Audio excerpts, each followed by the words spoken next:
Hello Guitar 1 students, welcome to this week's lesson. Before we get started, please make sure that you have looked at the announcement that's also posted on Schoology about the Google Meet that I will be putting up on Schoology later this week. If you have any questions, let me know. Thanks. Last week we looked at the key of G, and we talked about the F sharp in the key of G. This week we're going to add on a couple new strings, and they are on the same, there's a couple new notes, and they're on the same string. Go ahead and turn to page 79 right now. It's right after the G scale study and the folk song. So on page 79 we have two new notes. Those notes are G sharp and A. Now, since we just learned, E is open for string, right? We know that F is the first fret, F sharp is the second, and G is the third. It therefore stands to reason that G sharp would be the fourth fret on the highest string. So we have G, and then on the fourth fret we have G sharp. So that is our first new note, is G sharp. Now, please make sure that you pay attention to what it says in the book at the top of page 79. It says, place your fourth finger or your pinky on the fourth fret. Now, the reason for that is because you already got your pointer on F, your middle on F sharp, your ring on G, so it makes sense then that you would then have your pinky up on G sharp. Also, please keep in mind that when you're looking at a piece of music and you see a sharp at the beginning of a measure, that sharp persists all the way through the measure. The next measure it resets, but if you're looking at exercise 47, for instance, you have G sharp in that first measure. You have it for that first note is G sharp, and then you have the note right after it without a sharp next to it, and you're like, oh, that must be G natural then, because there's no sharp. That's still G sharp. Every time you see the G in that measure following it, it still remains that sharp. In order to suddenly become G again, it would have to have a natural sign in front of it. So, in each one of those measures in exercise 47, every single note is G sharp, because the first note in the measure has that sharp next to it. So the next one then does too. So please keep that in mind. Whenever you see that in a piece of music and you're like, oh, well that doesn't have a sharp next to it, but the one that comes first does, that means they're both sharp. Same thing with flats. And you can see how that works in the next exercise on page 79. A natural sign is used to cancel the effect of a sharp or flat. When placed before a note, it returns the note to its unaltered form. So, we have exercise 48, where we've got the E, F, F sharp, G, and then G sharp. And then the measure after that, you have the G sharp, but there's a natural sign of the next note, which means it's G natural. Then F sharp, and there's another natural sign, so that means it's F, and down to E. Okay?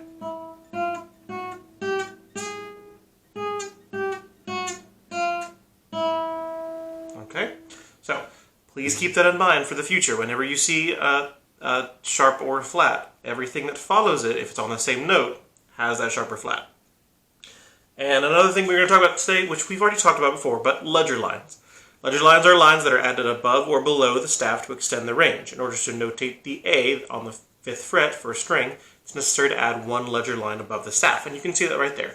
It's just another line added on to make sure that you can go higher than the staff itself. So, because G sharp is that space above the staff, that means that A is on that first ledger line. Now, A is on the 5th fret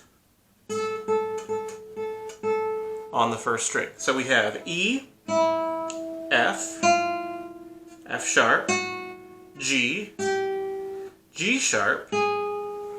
Now, we're about to do something which is very important for the rest of the book, which is changing position. So, all you're going to do is move that pinky up one more fret.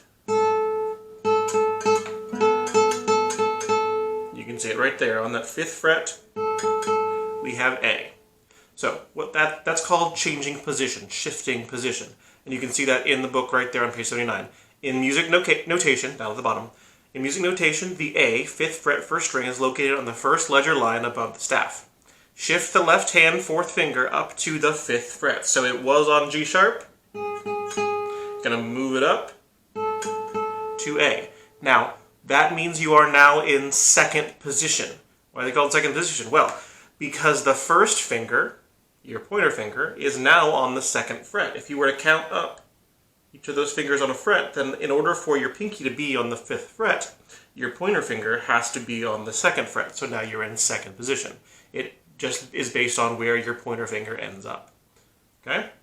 So, we have shifted position in order to play the A. Pretty simple. So, those are our 2 new notes for the week. Go ahead and turn to page 80. We're going to talk a little bit more about shifting position on page 80 when we learn a new song called Spanish Song. Now, I'm not going to lie to you, this is probably going to be one of the hardest songs you've worked on so far this year because you do move around. You have to be paying attention to the sharps and all that stuff. So, go ahead and turn to page 80 right now. The following exercise gives you practice in shifting the left hand from 1st position to 2nd position and back again. Spanish Song requires a shift to the 2nd position in order to play the A on the 5th fret. So, and they have it marked in for you very nicely. They're not always going to tell you in the future. But for now, they're saying, okay, this is where you do it, this is where you move, and this is where you move back. So, in Spanish Song, which is the song you are doing this week, Spanish Song starts on E, that open 1st string, then down to D, C, C, B, A, C, E. And then we shift up, which is when we have to get that pinky up to the 5th fret. So you play it 4 times, and then you're gonna shift down to the 1st position. Now, as you're doing that, your middle finger is the one that's going to be playing the next note. So you've got the A, and then you're going to move down to F. Now, because you're shifting, sorry, I'm going to go to G, my apologies. I'm going to shift down to G. Because you're shifting, your middle finger is going to be the one that's doing the work. So it's going to be down here. Sorry. And then as you're still shifting, you're getting your pointer finger down to F. So it's A, G, F. I apologize for saying that before. So A, G, F. Okay?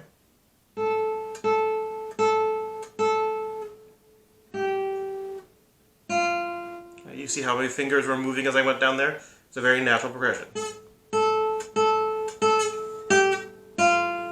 Okay? And then you're going to keep going from there. So F, E, D, D, E, F. Now here's where we're going to have some tricky stuff going on here. So you're on measure 9 on the Spanish Song. Okay? Then E, F, E, and now they want you to do G sharp, which remember is the 4th fret. And it counsels you to use your ring finger to get that note. So, G sharp, then F. Now, you'd think that these 2 notes in measure 10 of the song, from G sharp to F, you'd think they'd be close because they look right next to each other on the line and the space. But, in measure 10, you're going to go from G sharp down to F, which is the 1st fret. And then down to E.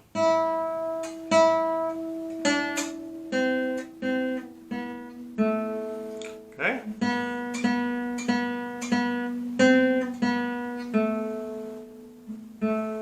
Okay. So, playing from measure 9 without that break, you've got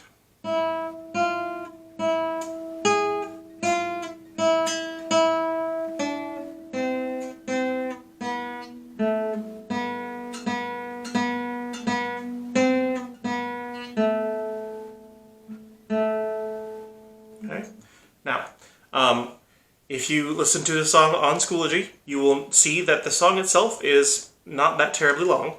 The main difficulty in this song is being able to shift and being able to use those 2 new notes, which is A and G sharp. They're very clearly marked for you, though. They tell you what fingers to use, what's going to help you the most.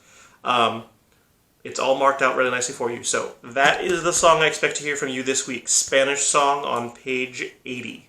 Please don't go further than that because we got brand new strings. We got all sorts of new stuff next week with that. So focus on Spanish song using our 2 new notes and using the skill of shifting. Thanks, guys. Have a good week.